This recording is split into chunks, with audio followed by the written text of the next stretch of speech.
Good morning. Good morning. Welcome all of you gathering here in the room with us on Zoom. Newcomers, long-timers, all are welcome here in the spirit of goodwill.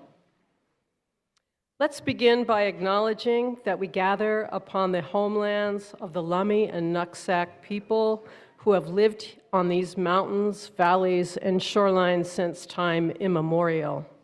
May we recognize our interdependence and deepen our relationships with our neighbors and earth that sustains our lives and spirits.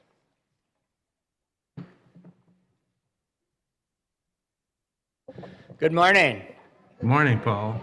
I'm Reverend Paul Beckel. Just a couple quick announcements about extending our welcome to you. Those of you on Zoom, thank you for being here. Please stay afterward for coffee and, your coffee and your conversation. Please talk among yourselves afterward. And we here will be talking amongst ourselves afterward, along with eating. We have a potluck lunch afterward. We'll have a lot of food, so please come, even if you didn't know this was going to happen. Also, at coffee hour, there will be these little cards laying all over the place that have our coffee hour questions. We're trying to get on a roll of providing coffee hour questions every Sunday, and we've also placed them off into the library and the adjoining rooms in the library if you want a little quieter space to share conversation about these. So, thank you for being here.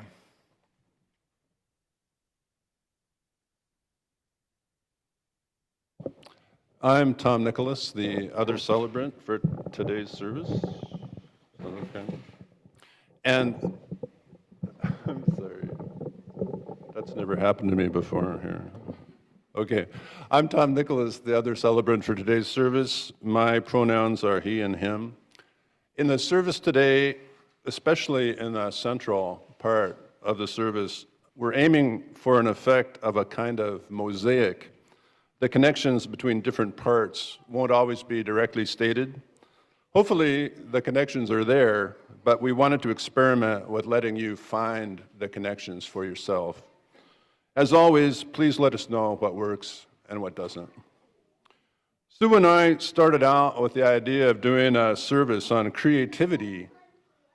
As we worked on the service, we found ourselves wanting to focus especially on creativity as an element in how we live our lives. So, what does it mean to live creatively? That's a question we'd like to ponder, we'd like you to ponder as you listen to Andrea play Chopin's Prelude in C minor, Opus 28, number 20.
As we light our flaming chalice this morning, I quote Toronto author Veronica Tuglova in saying, "The most profound personal growth does not happen while reading a book or meditating on a mat. It happens in the throes of conflict, when you're angry, afraid, frustrated. It happens when you're doing the same old thing and you suddenly realize that you have a choice." Please join me in saying our covenant. Love is the spirit of this fellowship, and service gives it life. Celebrating our diversity and joined by a quest for truth, we work for peace and honor all creation. This is our covenant.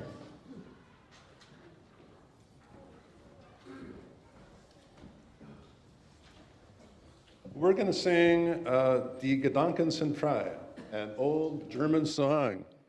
It's number 291 in the Gray Hymnal. Please don't be intimidated by the German title. It translates as "thoughts are free," and it rolls off the tongue pretty easily. So try that with me. Die Gedanken sind frei. Die Gedanken sind frei. You've got it.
Children of all ages.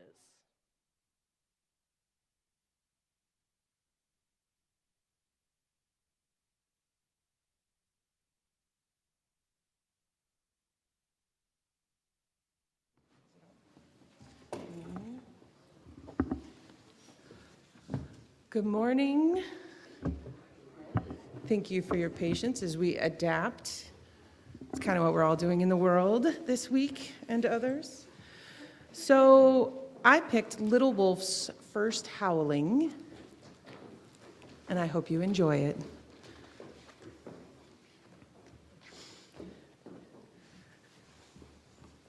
Little Wolf's father led the way straight to the top of the hill. Little Wolf zigzagged behind, sniffing each outcrop and sage. "Tonight's the night," said Big Wolf, "your first howling." Little Wolf's ears shivered with excitement. "I'm ready," he said. "I am ready to howl." Father and son sat side by side. They watched as the stars blinked on and a full moon peeked over the mountain. "Is it time yet?" said the little wolf. "Can I howl now?" "Hold on," said his father. "First, let me demonstrate proper howling form." Big Wolf stood tall. He took a deep breath. He lifted his muzzle to the sky and howled. Ah, ooh. The last notes drifted out over the valley.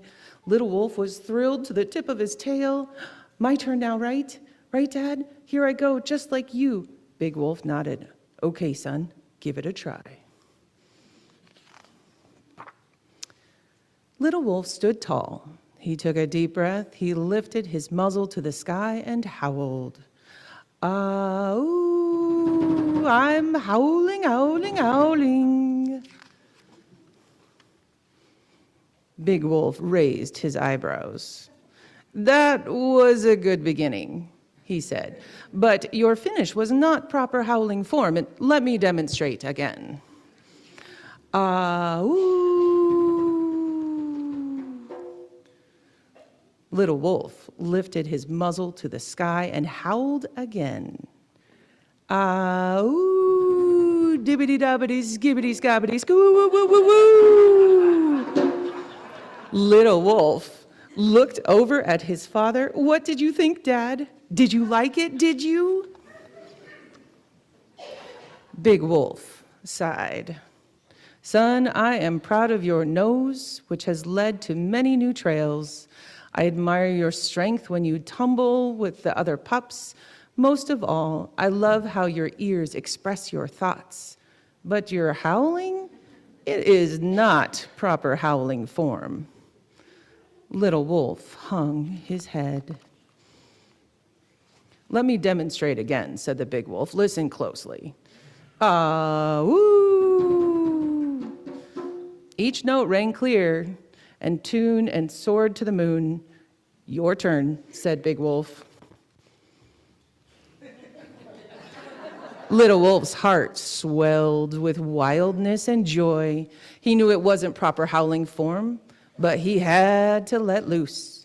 Skiddly, scoodly, bee-bop, a boo-boo-boo, boppity-boppity, wee-bop, a diddly-daddly-doo. Big Wolf listened closely. His tail started wagging. His ears started twitching. His paws started tapping. Big Wolf couldn't help it. Big Wolf jumped in. Yip, yip, a dib, a dab, a dab, a doo-op, a doo. Oh, Little Wolf grinned from ear to furry ear and howled back. Yip, yip, a dibbly, dibby, doo-op, a doo. You ready? Skiddly, scodily, bee-bop, a boo-boo-boo, boppity-boppity, wee-bop, a diddly-daddly-doo, dibbity-dabbity, skibbity-skabbity, skoo-woo-woo-woo. We're howling, howling, howling at the moon. Together they howled the moon to the top of the sky. Little Wolf stuck close to his father as they trotted home. Wait until we tell the others, he said. Big Wolf smiled. Oh, I expect they already know.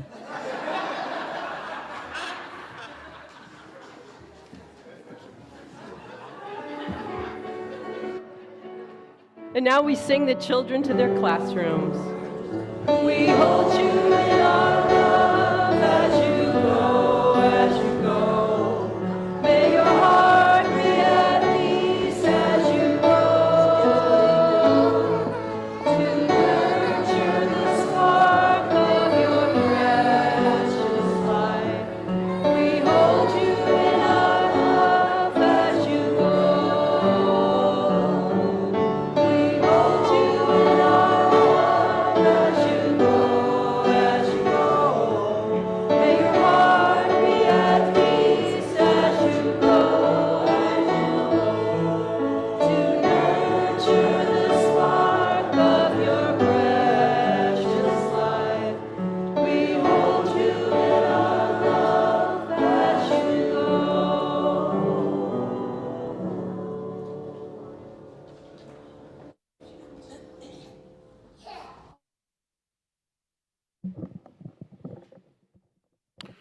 Victor Frankl was an Austrian psychiatrist and Holocaust survivor who became a prominent social psychologist in the United States. He said, between stimulus and response, there is a space. In that space, is our power to choose our response. In our response lies our growth and our freedom. What Frankl is talking about there, I think, is creating our own responses to the situations that we find ourselves in as we move through our lives. Creativity doesn't have to be something that happens when we are alone working on a piece of writing or music or sculpture or a painting. Of course, creativity can take that form. It does take that form. But what Frankl is suggesting is that it's possible to live and act creatively. So in the service today, we want to ask these questions. How does it feel for you as an individual person, and also for Buff as a congregation, to stand in the space that Frankl speaks of? And where can we find the strength we need to stand there?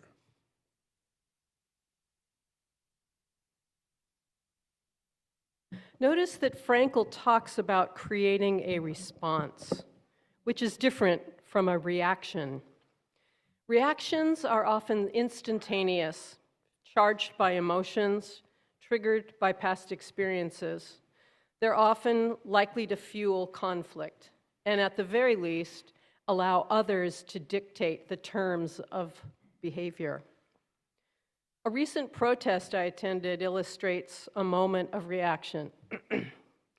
Crowds lined several downtown blocks of Bellingham, chanting and waving some very thoughtful signs, cheered on by passing cars and honks and waves, until a truck slowed in the intersection, waving a MAGA hat. One protester ran up, snatching at the hat, then stuck his head and arms in the cab to grab the hat away. As the driver sped up, he was very lucky to get back onto his feet safely. It could have gone a number of ways. It could have resulted in injury, lawsuit, or cast the entire peaceful protest into a violent light for the gain of a hat. Emotions and adrenaline drive reactions, and they can run away with us.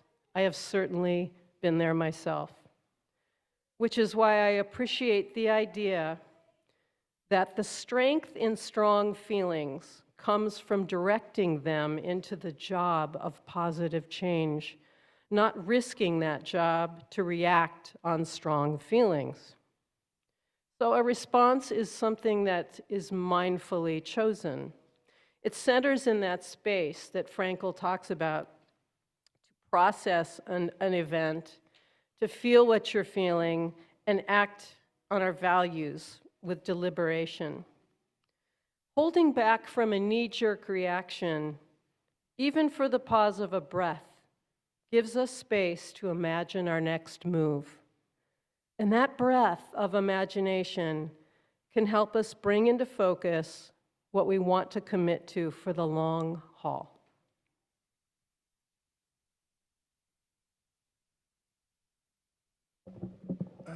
I think that when Jesus made his famous statement about turning the other cheek, he was talking about living creatively.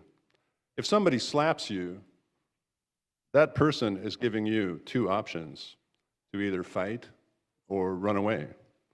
To choose either one is to live in the terms being given to you by the other person.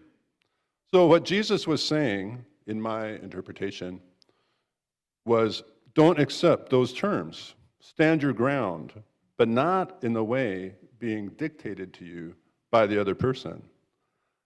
My sense is that a lot of Americans don't know what to make of Jesus' advice. It doesn't make sense to them because part of the code that Americans live by is that the choice, as I've described it, is real. It's not a trap, it's reality. You have to accept the terms being offered you. There's no other way. To fight is to be brave. To flee is to be a coward. So fight, and you'll be praised by American society. Flee, and you'll be ridiculed. But I really think that Jesus was saying, insert yourself into this situation. Don't just act on the terms being offered you by the other person. Use your imagination to create your own stance. And I want to acknowledge that it takes courage. It takes real courage to stand in that place.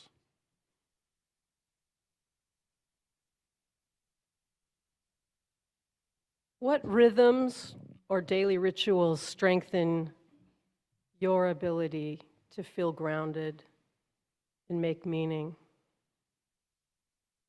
Whether you're making one hard decision or taking one step in a long journey, what helps bring you to your center? Let's share a moment of silence.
I made a journey to the desert.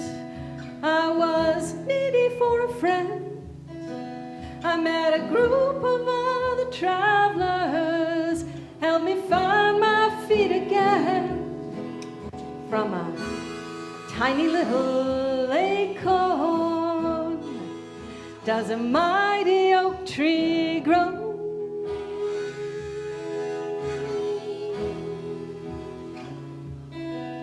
Took a long time to get here. Got a long way to go.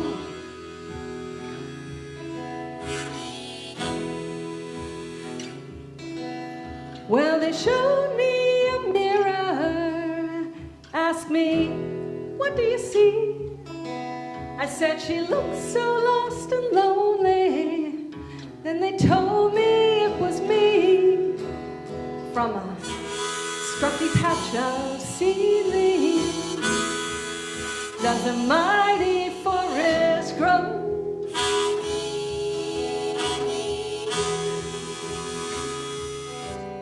Took a long time to get here.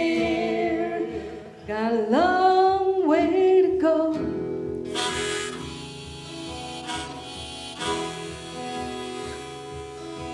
I've got 100,000 questions, and they all begin with why. It's a paralyzing work song and a restless lullaby from a tiny mountain spring. Does a roaring river flow?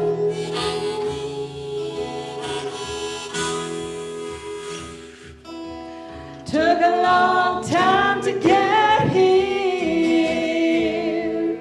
Got a long way to go.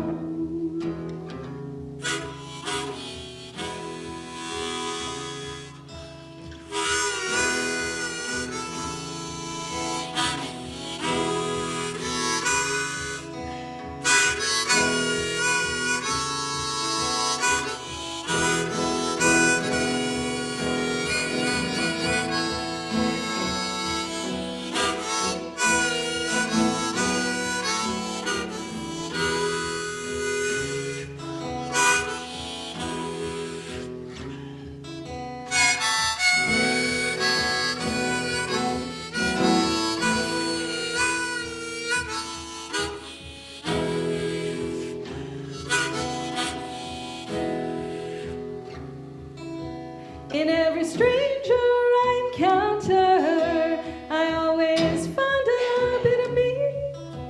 If we could find some things in common, think what good friends we could be.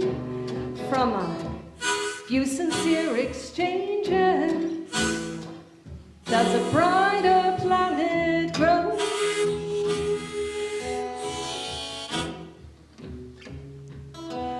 Took a long time to get here.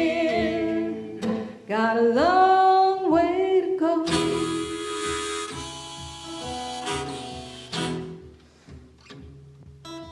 They say the Lord is in his heaven, but she's deep down in the ground. And you're right here beside me, if we'll only look around. From a tiny little acorn does a mighty oak tree grow.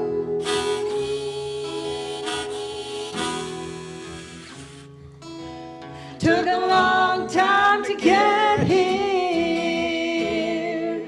Got a long way to go.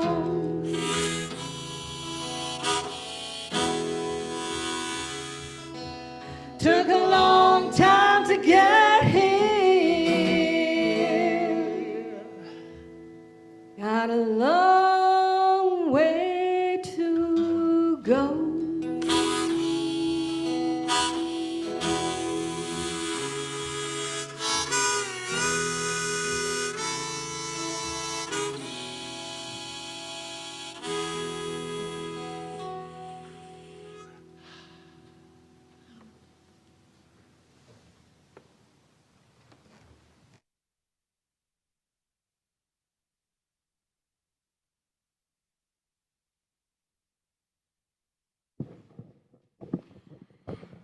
On a Friday in the middle of January of this year, my father, who was 96, fell in his kitchen and broke his hip.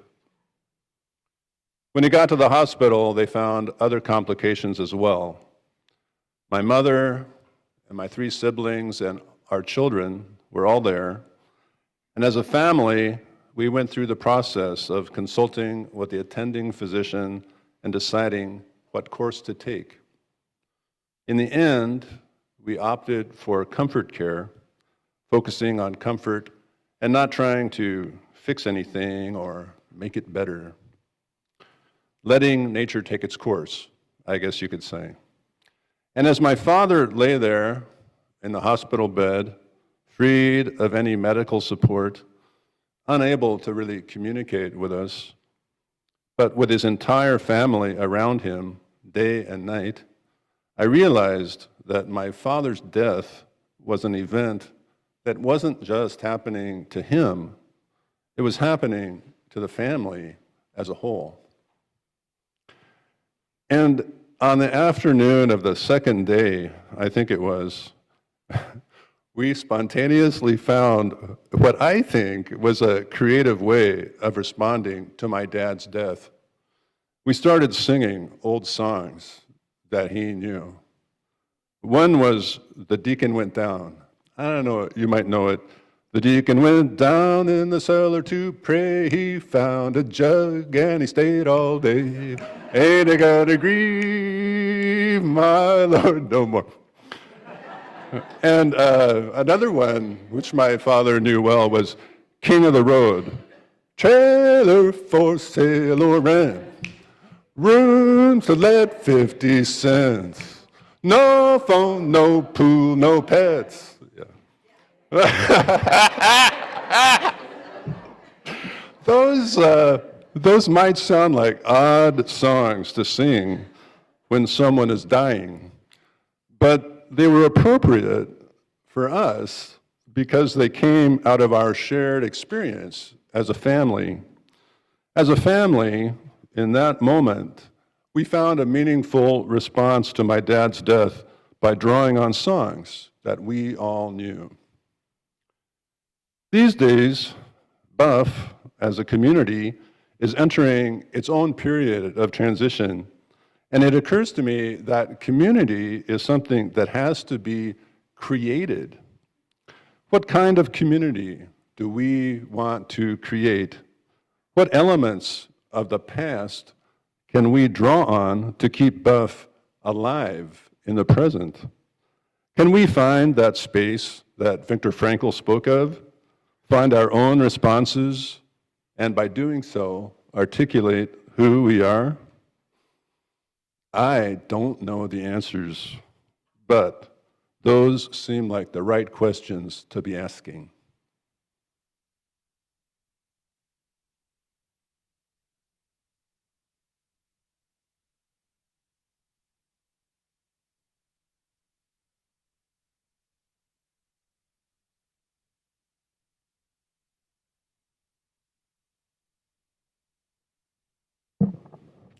I don't know if we have any answers to your questions, Tom.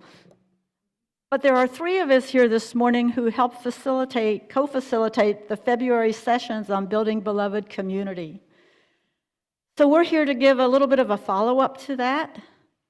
And to tie in with today's service, we would say that the theme of courage is something that we have learned about in beloved community, that courage and beloved community go hand in hand. And well before the term beloved community came into being, our courageous UU ancestors practiced it. And I'm thinking particularly of the Socinians, our non-Trinitarian Christian ancestors in pre-Catholic Poland in the late 1500s. They established communities throughout what is now Poland based on teachings from the Sermon on the Mount. Their resistance and resilience as Trinitarian Christianity became the law of the land, contributed to our inheritance today of freedom of thought and the belief that all people are due equal respect and dignity. They make us aware that many of our ancestors have dealt with trying times. Mel is going to remind us of more recent history as he shares about UU courage during Bloody Sunday and the Selma to Montgomery March for voting rights in the 1960s. Then I will take a moment to share information about the suit our Unitarian Universalist Association joined in response to the current administration's removal of churches, schools, and hospitals from protected or sensitive areas status. And to close, Lucy, as a new member, will share some impressions of Buff as together we create beloved community and the need for good communication.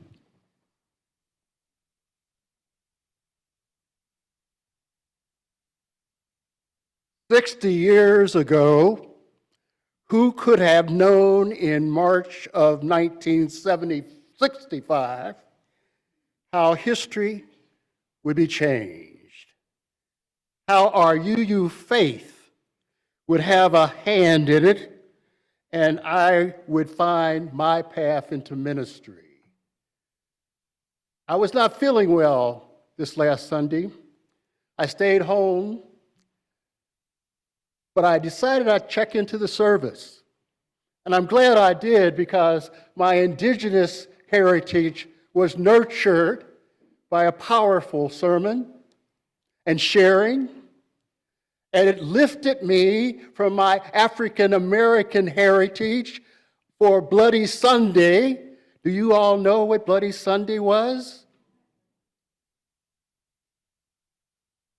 I was drawn to my ancestors. I was drawn to the courage of those who came. I was drawn to the pain and the suffering, the beating and denial of humanity that happened on that day when people tried to cross the Edmund Pettus Bridge. I remember John laying there, almost killed. I remember the brave black women, the grandmothers, who ran off the police by letting their bodies be beaten by them so he would not be killed. We didn't know then that this was the beginning of the end of apartheid in America. I wasn't sure that this country would ever allow African Americans the right to vote during that time. But the courage and the belief that we will not be denied our humanity wheeled out. Wheeled out. The thing that happened on that day is that phone calls went out to people and its religious institutions, but one particularly to the Unitarian Universalist Association, because we had a relationship with King and the family and many of those who were involved. And Henry Hampton was in an office upstairs when the Board of Trustees was meeting. And he ran downstairs and said, "Martin's called, and we must respond." And Dana Greeley, the president of our association and a friend of King's, in the meeting lifted up the gavel and pounded it down and says, "We are adjourned to Selma, Alabama. Send out the word and let others join us if they will." And hundreds of ministers and lay people came. And that presence there made a difference. We were the first predominantly white denomination. The nuns were there. I got to say, nuns were there first, and the Quakers. I got to be clear, this is Women's Month. I'm not going to forget that. The Catholic priests weren't there, but the nuns were there. And Quakers were there, but no faith leader of a white denomination had been there before. But that set a tone. It called others to have courage in white churches to put themselves into the battle in an honest and real way. Now, unfortunately, one of those we think about in that march on the 11th, James Reeb died. He had been attacked after the march had come across, or when they'd gone to the restaurant to be in the black community. Took the wrong turn, as they say, and he was attacked. The 3 of our ministers were attacked. He was beaten. And it was a black community. And you couldn't get an ambulance to come to the black community. So he lay there bleeding, colleagues. Somebody finally got him in a car, but you couldn't go to the white hospital, so you had to go away. In that process, he lost his life, but he said, "I will die. I am living my life in the way it is okay." And it began a new day.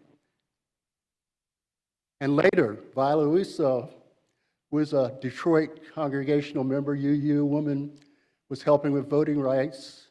And at night, they were attacked and she was killed. So all of a sudden, UUs had some skin in the game in a different way. A minister, a lay person were martyred in our understanding of ourselves that this really did impact us today. It wasn't somebody else's job. It was our job. And around the country during those recent months after that, people stood up and shouted out and pushed for in their own towns and places, and it changed the course of our faith and this country. When my daughter said to me recently the other day, Dad, no, he said to his, actually, she said to Rose, can you get your British citizenship, Mom? I want you to get your citizenship, and will I qualify if you get it? And can I then take Melanie and myself, Melanie, Brighton, our grandchild, and her daughter? I have to think about whether I can stay in this country because I don't see enough courage right now.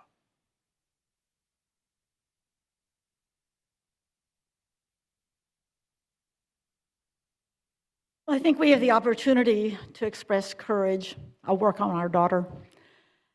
The Reverend Dr. Sophia Betancourt is the current president of our Unitarian Universalist Association.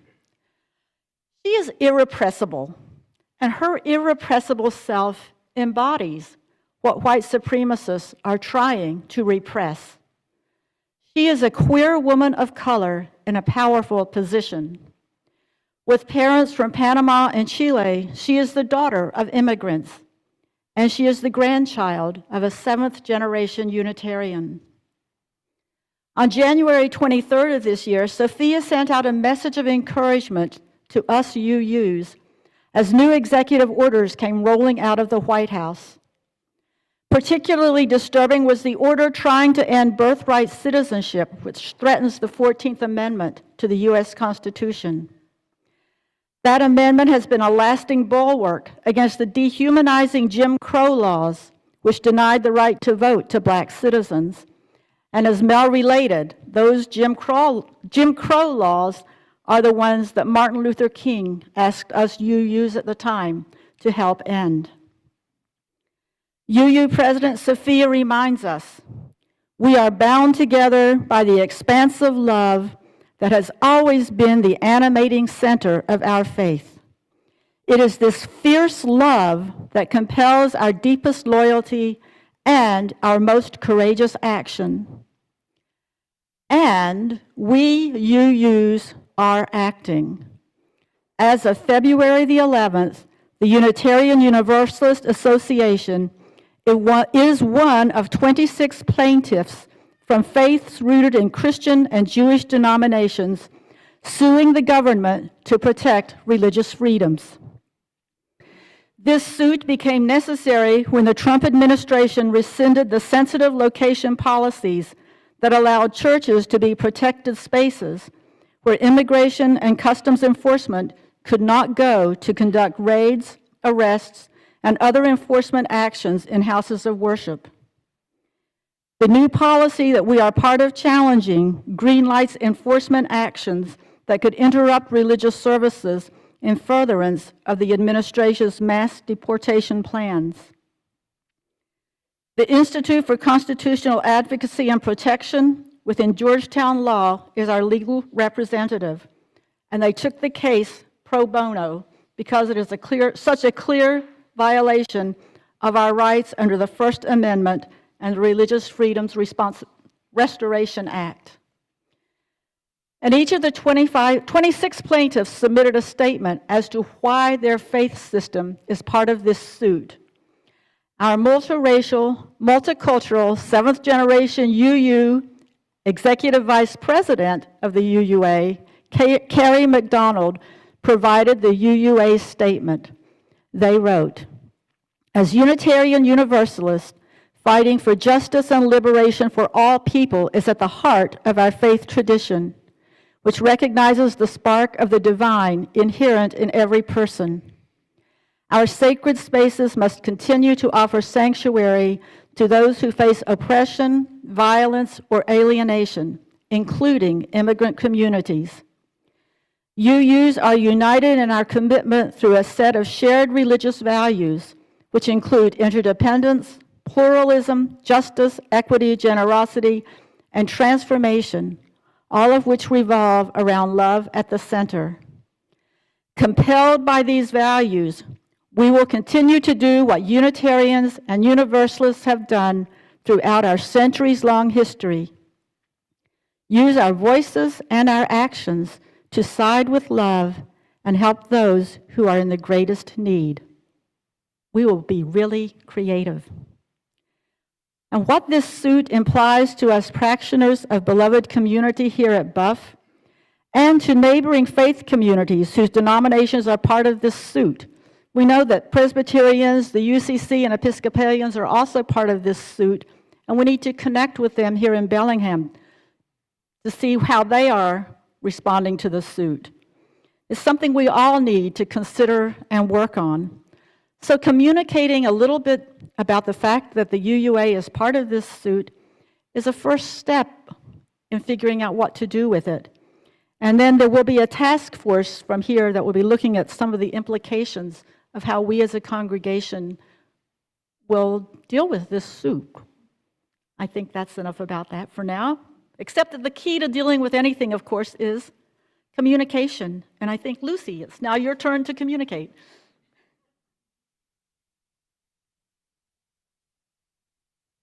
Which I am terrified to do up here with a microphone, but since today's theme is courage, here I am.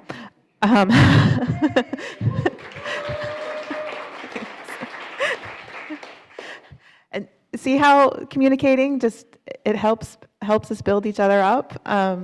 That's a great example, and thank you so much for that. So when I look around and I think about all the folks I've met here and all the folks I haven't met here and all the amazing things that people are doing, acting out of courage, whether it's teaching our children that, hey, every living being has value, what a radical thought, or if it's active volunteerism in the community, if it's speaking up for someone who doesn't have a voice, or helping them lift up their own voice. So I know that we have some amazing active action groups here at Buff, and we tend to talk about them in silos, individually. What is Uplift doing? What is Black Lives Matter doing? What is Humanitas doing? But collectively, there are some very powerful things happening within and without Buff, from all of you folks here and folks who are not here now but here in spirit. So I'm going to be working to help us share all of that information with each other, make sure that that is available to us. So if anybody has any ideas about making sure we're communicating what we're doing with each other here and on electronically, all of those things, please let me know, because here I am now, I volunteered. But also, I'd like to invite each of us to take a moment and acknowledge those around us, because each and every one of you is acting in a courageous way. First of all, just by being here, in light of what Rose just shared with us. That is a courageous act. Second of all, by the ways in which you live your UU faith. Ours is a faith of action, of taking our values and really living them. So please take a look around, acknowledge those around you, and realize that you are not alone in your courage.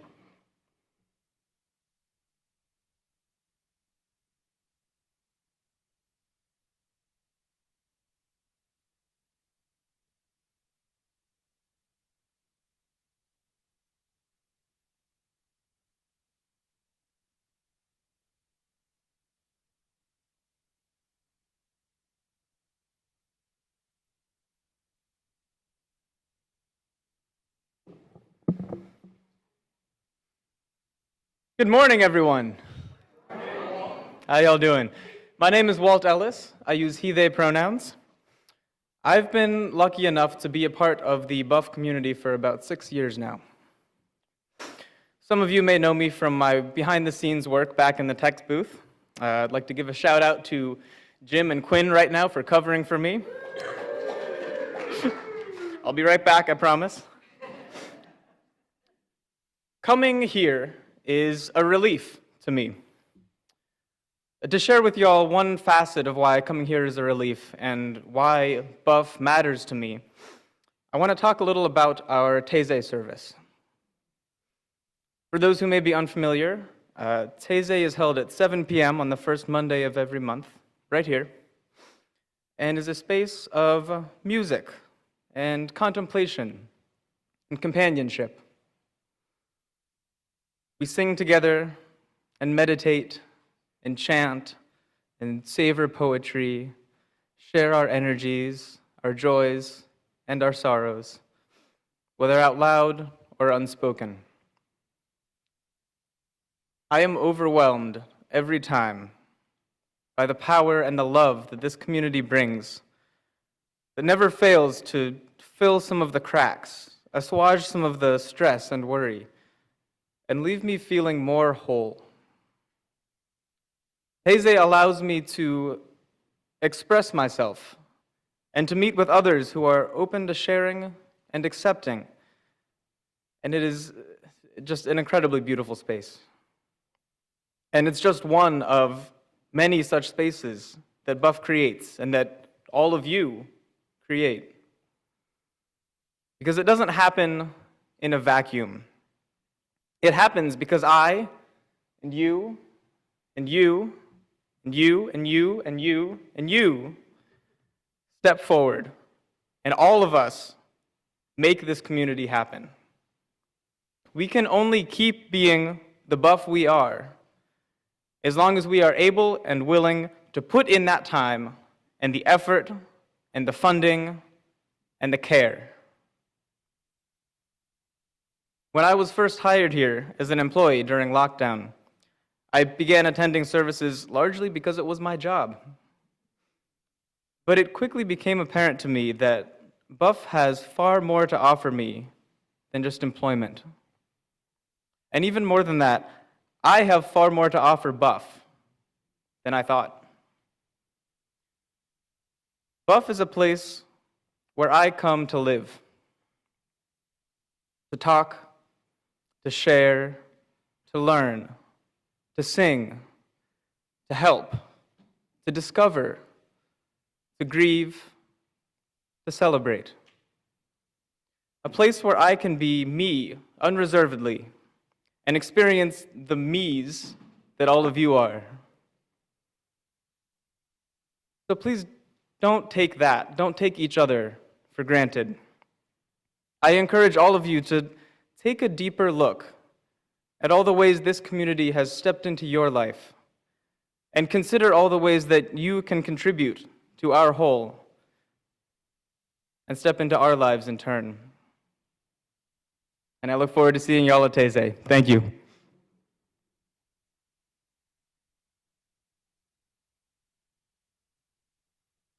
Oh, thank you, Walt.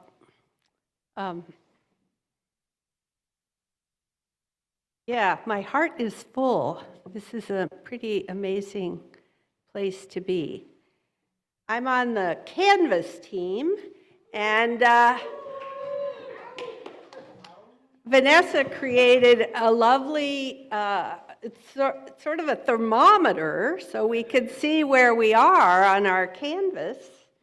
And we're about a third of the way, but we're halfway through the month of pledging. So that suggests we have a little catching up to do. So this is based on the number of pledges we got last year, which was 162 pledging units, and we're about 50 at the moment. So whatever you can afford, please consider it and get on with giving us your pledge. It's easy to do online, and if you're not sure how to do that, go to buff.org, and the midweek update had a little button that you could push to get to the pledging.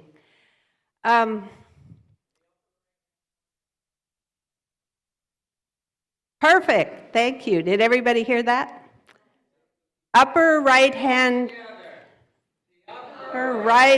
corner of buff.org. Donate button.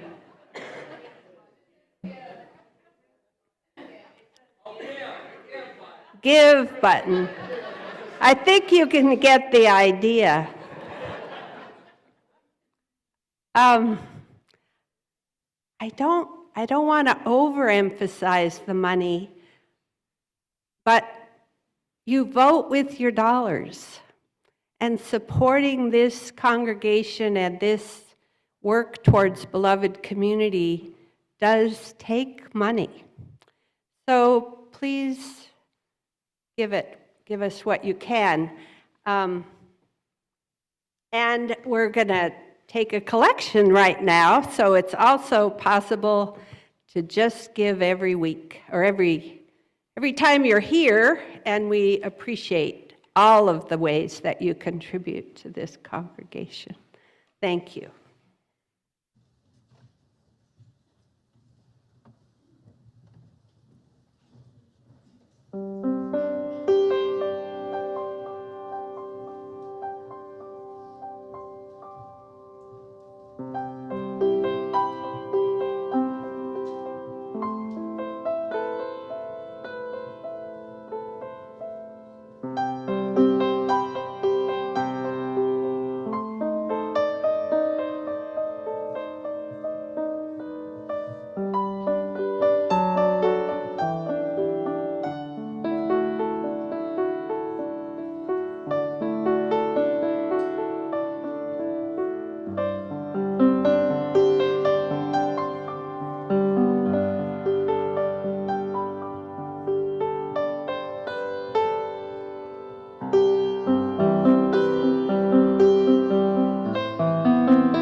We're going to sing 391 and the Gray Hymnal. It's called Voice, Still and Small. It happens to be one of my favorite songs in the hymnal, but I'm being very nice and letting you sing it with me.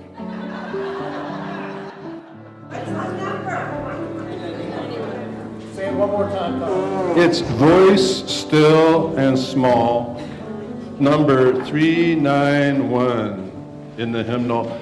It's short, so let's sing it all the way through 2 times, and at the end we're going to repeat the word singing twice. So just follow Andrea and me, and it'll come out good.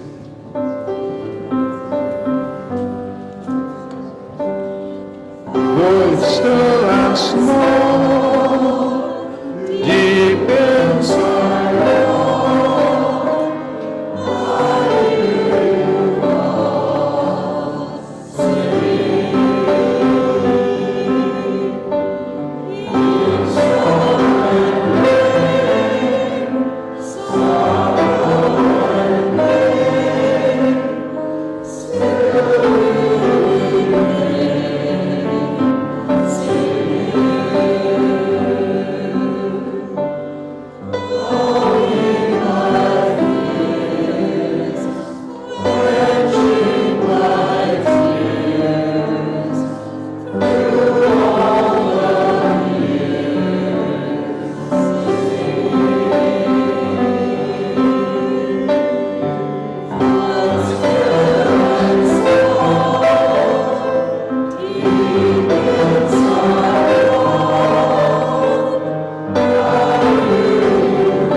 We extinguish our flaming chalice, but as we go out into our larger community and world, may we stoke within us a centered space that empowers us to respond with courage.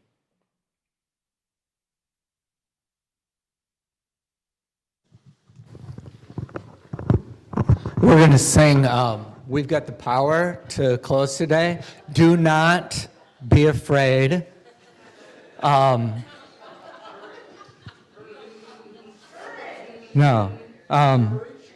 What do we usually sing? God, how could I forget that? We Circle Round for Freedom, even if I can't remember it, is still the default song that we're going to sing. But today we're going to circle around and sing We've Got the Power. There are 3 parts, and we're going to sing, we're going to demonstrate the low part, then we're going to demonstrate the middle part, and then we're going to demonstrate the high part. Could you give Barbara the... We've got the power, hallelujah. We've got the power, hallelujah. We've got the power, hallelujah. We've got the power, hallelujah. We've got the power, hallelujah. We've got the power, hallelujah. We've got the power, hallelujah. We've got the power, hallelujah. We've got the power,